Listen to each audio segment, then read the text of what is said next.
안녕하세요. 50세 유미의 성장일기입니다. 책 한 권 씹어먹기. 에크하르트 톨레의 지금 이 순간을 살아라. 두 번째 시간입니다. 제1장. 마음은 내가 아니다. 진정한 깨달음이란 무엇인가요?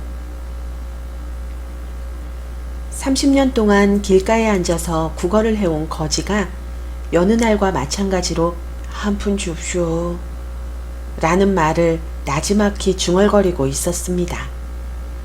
거지가 내밀고 있는 낡은 야구 모자에는 가끔씩 동전이 떨어졌습니다. 지나가던 한 행인이 거지에게 말했습니다. 난 가진 게 아무것도 없으니 적선도 할 수가 없구려. 그런데 당신이 걸터 앉아있는 그건 뭐요? 이거 말이요. 그냥 낡은 상자일 뿐이죠. 난 늘 이 상자 위에 앉아 있었어. 언제부터인지는 모르지만 어쨌든 쭉 난 이 상자 위에 앉아 있었소만. 행인은 상자를 가리키며 말했습니다. 한 번이라도 그 안을 들여다본 적이 있어? 그건 봐서 뭐라게요. 안에는 아무것도 없어요. 안을 한번 들여다보시구려. 행인이 다그쳤습니다. 거지는 마지못해 상자 뚜껑을 들어 올렸습니다. 그런데 이게 웬일입니까? 상자 안에는 놀랍게도 황금이 가득 차 있었습니다. 나 또한 여러분에게 줄 것이 아무것도 없습니다. 이야기 속의 행인과 마찬가지로 여러분이 지니고 있는 것들과 그 내부를 들여다보라고 말할 뿐입니다. 하지만 내가 들여다보라고 말하는 것은 이야기에서처럼 여러분과 분리되어 있는 무엇이 아니라 여러분 자신입니다. 바로 여러분 자신의 내면 말입니다. 누군가가 난 거지가 아니요 라고 항변할지도 모릅니다. 하지만 아무리 물질적으로 풍족하다고 해도 존재의 기쁨과 흔들리지 않는 평화라는 참된 재산을 발견하지 못했다면 그는 아직 이 이야기에 나오는 거지처럼 헤매고 있는 것입니다. 우리는 대체로 충만한 기쁨의 조각들을 자신의 가치나 안전이나 사랑을 외부에서 찾아 헤매고 있습니다. 하지만 우리는 그 모든 것을, 아니 세상이 제공하는 그 무엇에도 비길 수 없는 보물상자를 우리들 내면에 이미 갖고 있습니다. 깨달음이란 먼데 있는 것이 아닙니다. 깨달음은 아무리 다가가도 붙잡을 수 없는 초월의 세계가 아닙니다. 깨달음이란 자신의 존재와 하나됨으로써 느끼는 자연스러운 상태일 뿐입니다. 어떠한 힘 앞에서도 부서지지 않는 그 무엇, 걷거주구의 나보다 훨씬 위대한 그 무엇에 연결된 상태입니다. 내 이름과 모습 뒤에 숨어있는 본래의 나를 발견하는 것입니다. 이러한 연결 상태를 느끼지 못하기 때문에 진정한 나 자신으로부터 나를 둘러싼 세계로부터 단절된 듯한 착각에 빠지게 되는 것입니다. 자각하든 자각하지 못하든 스스로를 외로운 섬처럼 여기게 되는 것은 그 때문입니다. 그래서 두려움이 엄습하고 안팎으로 갈등이 생겨나는 것입니다. 붓다는 깨달음을 번뇌의 끝이라고 했습니다. 나는 그 정의를 좋아합니다. 거기에는 인간성을 뛰어넘어야만 깨달을 수 있다는 어떠한 암시도 없습니다. 그렇습니다. 물론 그것이 깨달음에 대한 완벽한 정의라고는 할 수 없습니다. 깨달음이란 단지 번뇌가 아니라는 이야기일 뿐이니까요. 그러나 더 이상 번뇌가 없다면 무엇이 남을까요? 붓다는 거기에 대해서 말이 없습니다. 그 침묵에 담긴 알맹이는 우리 스스로 찾아야 합니다. 깨달음이란 우리가 도달할 수 없는 초월적인 목표가 아닙니다. 그것을 우리에게 일러주기 위해 붓다는 그런 표현을 사용한 것입니다. 그렇게 친절하게 베풀었음에도 대다수의 불자들은 깨달음을 붓다만의 영역으로 치부해버리고 이번 생애에서는 이룰 수 없는 일이라고 믿고 있습니다. 진정한 존재 상태란 어떤 것인가요? 태어나면 죽어야 하는 무수한 형태의 생명체 너머에는 영원한 오직 하나의 생명이 자리합니다. 그것은 저 너머에 있지만 모든 생명체 안에 깃들어 있습니다. 우리들 각자에게는 영원히 부수어지지 않는 영원한 생명이 깃들어 있는 것입니다. 우리는 지금이라도 당장 가장 깊은 곳에 있는 우리 자신, 우리의 진정한 본질에 접근할 수 있습니다. 그러나 이를 생각으로 이해하려고 하면 안 됩니다. 이해하려고 하지 마십시오. 생각이 정지되었을 때만 그 본질을 알 수 있습니다. 지금 이 순간에 충만하고 강렬하게 집중하고 있을 때만이 진정한 존재 상태를 느낄 수 있습니다. 마음의 헤아림으로는 그것을 이해할 수 없습니다. 그러한 있음의 상태에 활짝 깨어 있으면서 그 느낌, 그 알매 머무는 것이 밝은 깨달음의 상태라고 할 수 있습니다. 우리 자신이 진정한 존재 상태를 경험하지 못하게 가로막는 가장 큰 장애는 무엇이라고 생각하나요? 우리는 마음이라는 것을 우리 자신과 동일시합니다. 그 때문에 무언가를 생각하지 않으면 안 된다고 스스로를 억압하고 있는 것입니다. 생각을 멈출 수 없다는 것이 사실은 엄청난 고통임에도 우리는 이를 깨닫지 못하고 있습니다.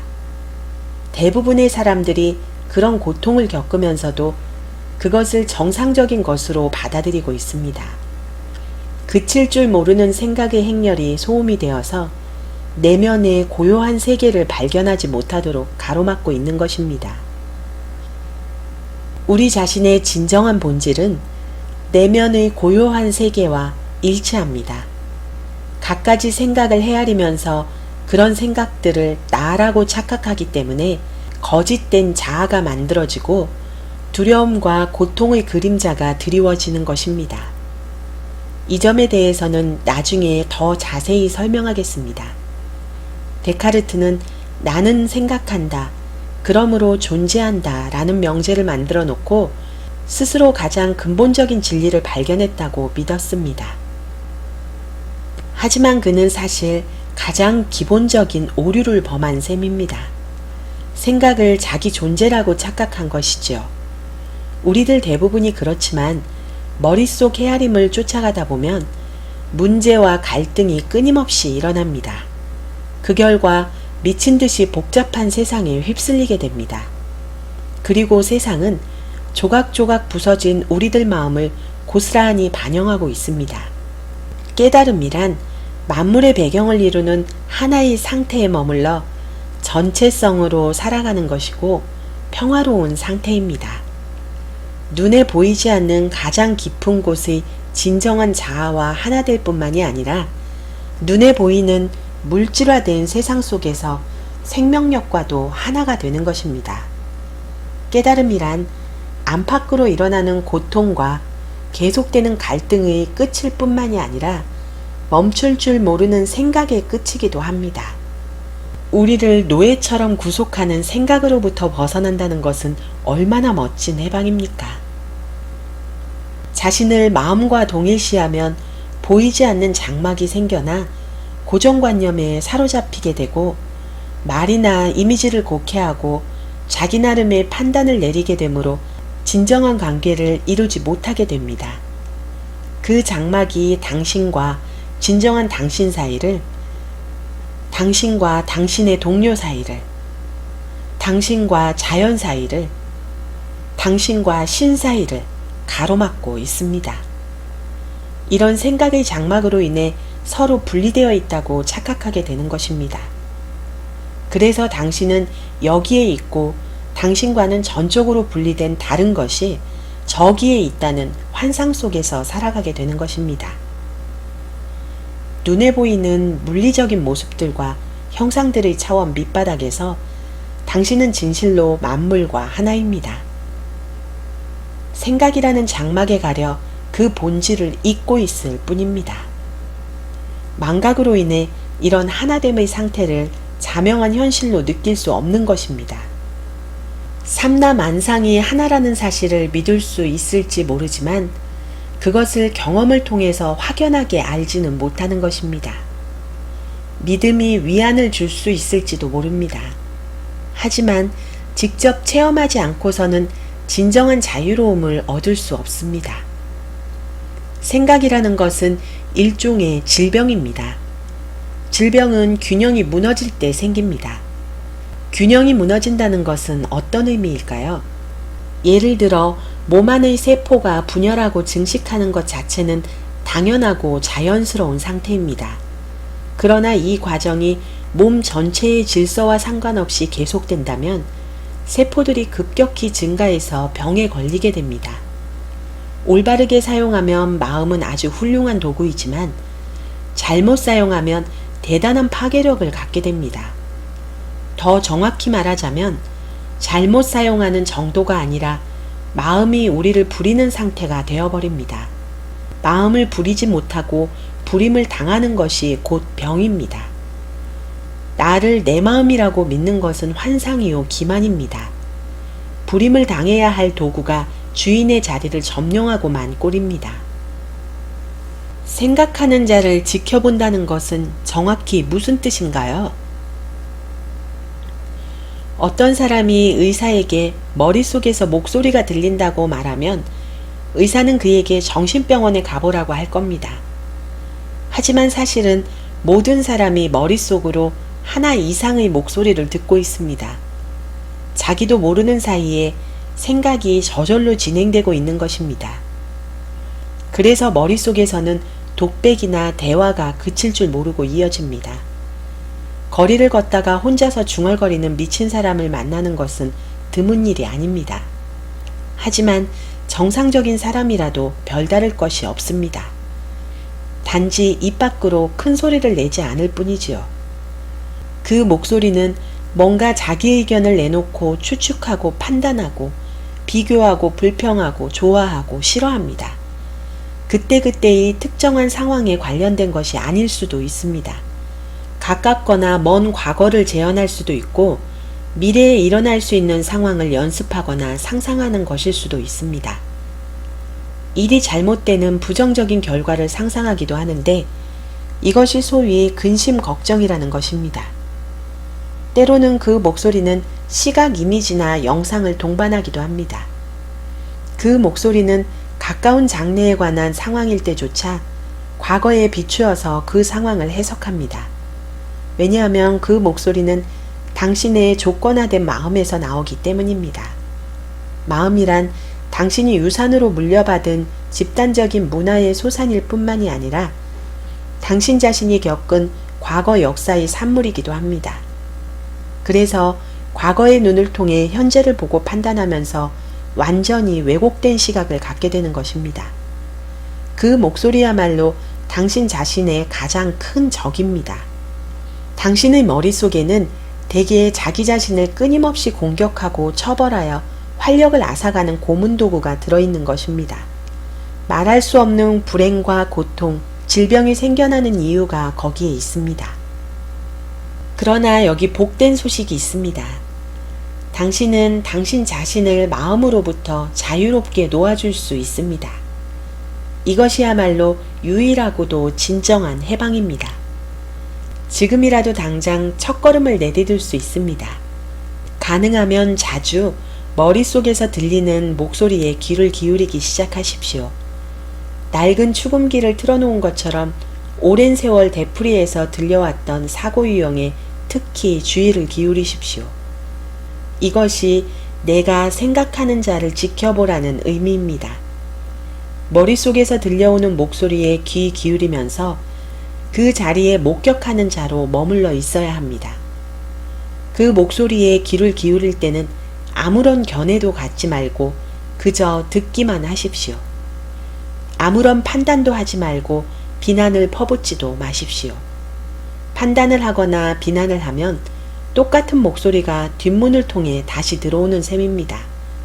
목소리가 들리면 목소리가 들리는구나 하고 알아차리기만 할 뿐 거기에 끼어들지 않고 여기에 남아 그저 지켜보기만 하는 것입니다. 이것이 생생하게 깨어있는 것이고 이것이 자기 자신의 현존을 느끼는 것입니다. 이것은 생각이 아니며 마음을 초월하여 일어나는 현상입니다. 생각에 주의를 기울이게 되면 당신은 그 생각뿐만이 아니라 그 생각의 목격자인 자신 또한 의식하게 됩니다. 새로운 차원의 의식이 들어오게 되는 것입니다. 자신의 생각에 주의를 기울임에 따라 그 생각의 저변이나 뒤안에 있는 더 깊은 곳에 당신 자신을, 그 현존을 느끼게 되는 것입니다. 그때 당신을 점령하고 있던 생각은 힘을 잃고 재빨리 자리를 피합니다. 왜냐하면 생각을 자신과 동일시함으로써 더 이상 거기에 힘을 부여하지 않기 때문입니다. 이렇게 제멋대로 날뛰는 생각의 횡포를 막을 수 있는 것입니다. 생각이 자리를 비키면 당신은 생각의 흐름이 끊어지는 경험을 하게 될 것입니다. 무심의 틈새를 경험하는 것입니다. 이 틈새가 처음에는 몇 초에 지나지 않겠지만 점차 길어질 것입니다. 무심의 틈새를 경험할 때 당신은 내면의 고요와 평화를 느끼게 됩니다. 평소에는 마음에 의해 가려져 있던 존재와의 자연스러운 합일감이 바로 이것입니다. 연습을 거듭할수록 고요와 평화의 느낌이 점점 깊어질 것입니다. 사실 그 깊이는 끝이 없습니다. 당신 또한 깊은 내면에서부터 불가사의한 존재의 기쁨이 번져나오는 것을 느끼게 될 것입니다. 이것은 결코 무아지경의 상태가 아닙니다. 결코 의식을 잃는 것이 아닙니다. 오히려 그 반대죠. 평화를 얻는 대신 의식이 흐려지고 고요함을 얻는 대신 활력과 예민함이 줄어든다면 무엇 때문에 그걸 얻으려고 애쓰겠습니까? 내면의 연결 상태 속에서 당신 자신을 생각과 동일시했을 때보다 훨씬 더 또렷이 깨어있게 될 것입니다. 존재의 충만한 상태가 되는 겁니다. 그와 더불어 에너지장의 진동 주파수가 높아져서 몸이 더욱 건강해지고 생명력이 넘치게 될 것입니다. 무심의 영역으로 깊이 들어감에 따라 소위 순수 의식의 상태를 경험하게 됩니다.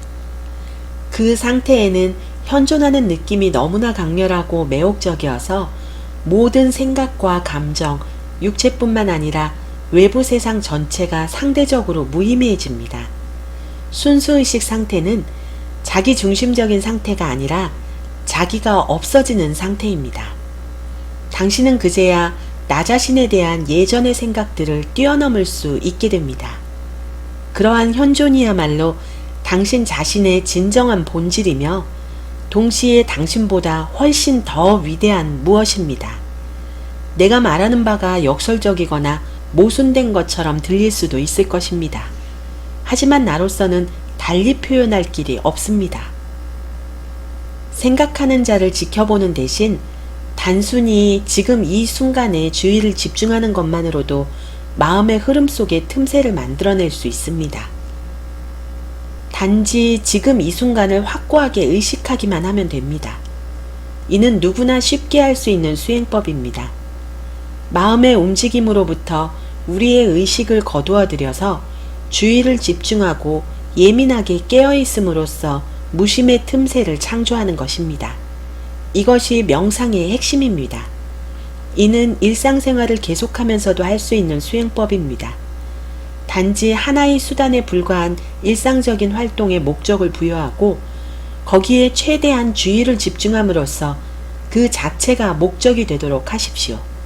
집이나 직장으로 통하는 계단을 오르내릴 때 그 계단 하나하나에, 걸음을 옮기는 동작 하나하나에, 들이쉬고 내쉬는 호흡 하나하나에 주의를 집중하십시오. 온전히 지금 이 순간에만 존재하십시오. 손을 씻을 때에도 거기에 수반되는 모든 감각에 주의를 기울여 보십시오.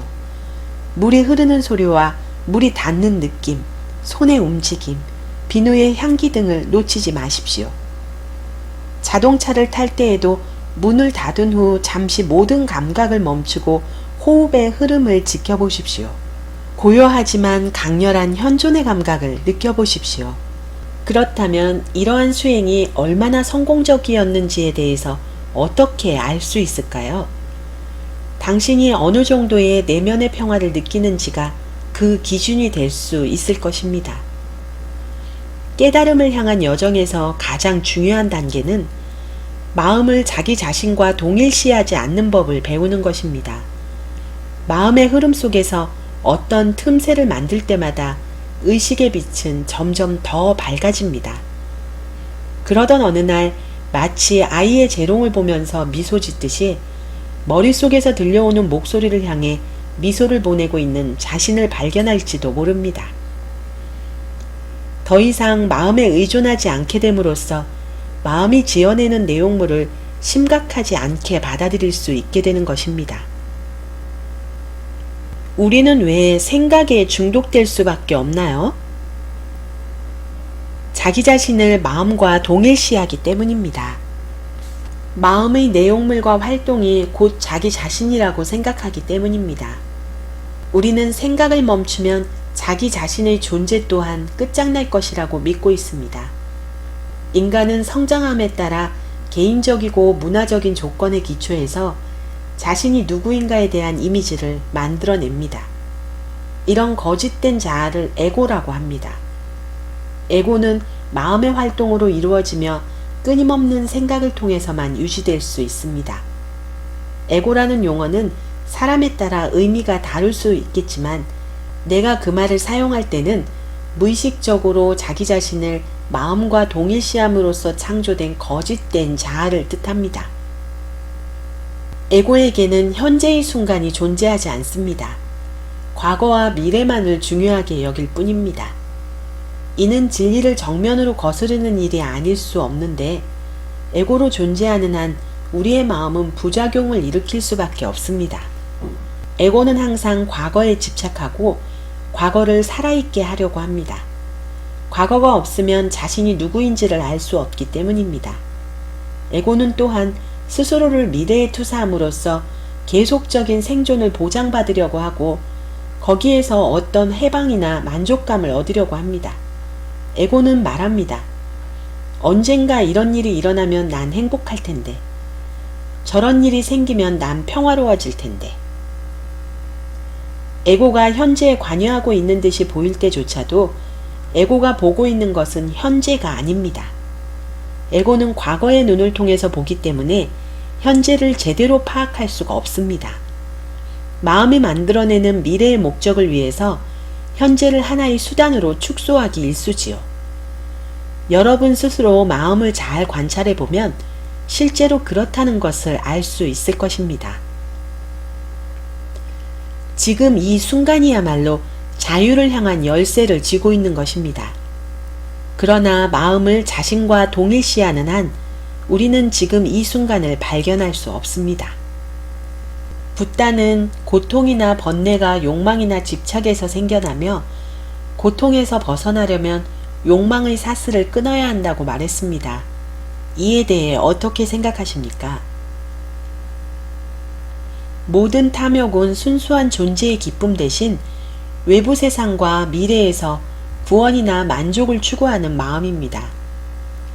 나와 나의 마음을 동일시하는 한 그러한 탐욕, 욕구, 바람, 애착, 혐오에서 벗어날 수 없지만 그런 것들과 분리되면 나는 존재하지도 않게 됩니다.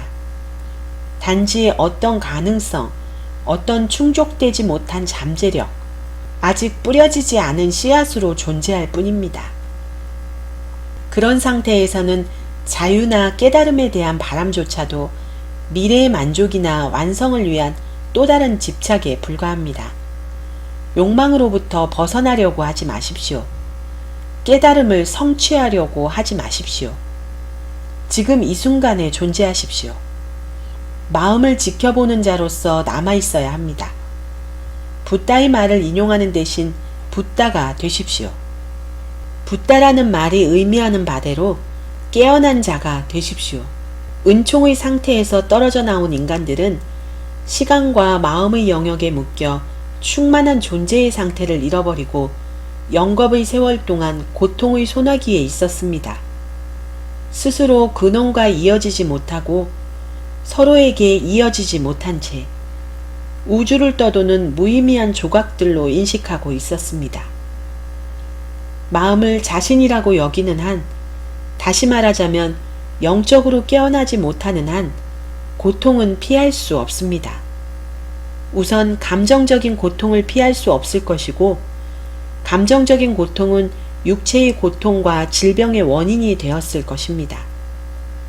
원망, 증오, 자기연민, 죄의식, 분노, 우울, 질투, 심지어는 사소한 조바심조차도 모두 고통의 모습들입니다. 쾌락이나 감정적인 도취는 고통의 씨앗을 함께 내포하고 있어서 언젠가는 반대쪽으로 움직이게 되어 있습니다. 예를 들어 마약을 복용한 직후에는 잠시 고양된 상태에 있지만 얼마 지나지 않아 나락으로 떨어지게 됩니다. 쾌락은 결국 고통으로 변하게 됩니다. 즐거움의 원천이 되는 인간관계 또한 그렇게도 덧없이, 그렇게도 쉽사리 고통의 원인이 되어버립니다. 더 높은 곳에서 내려다보면 부정과 긍정은 동전의 양면에 지나지 않습니다. 어느 쪽이든 마음을 자신과 동일시하는 에고의 상태에 있는 한 잠재적 고통을 품고 있는 것입니다. 고통은 두 종류가 있습니다. 지금 만들어내는 고통과 마음과 육체 속에 아직 살아남은 과거의 고통이 그것입니다.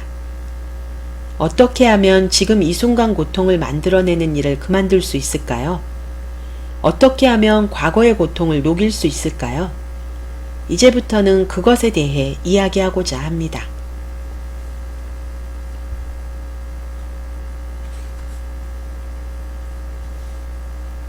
이상으로 50세 유미의 성장일기의 이유미였습니다.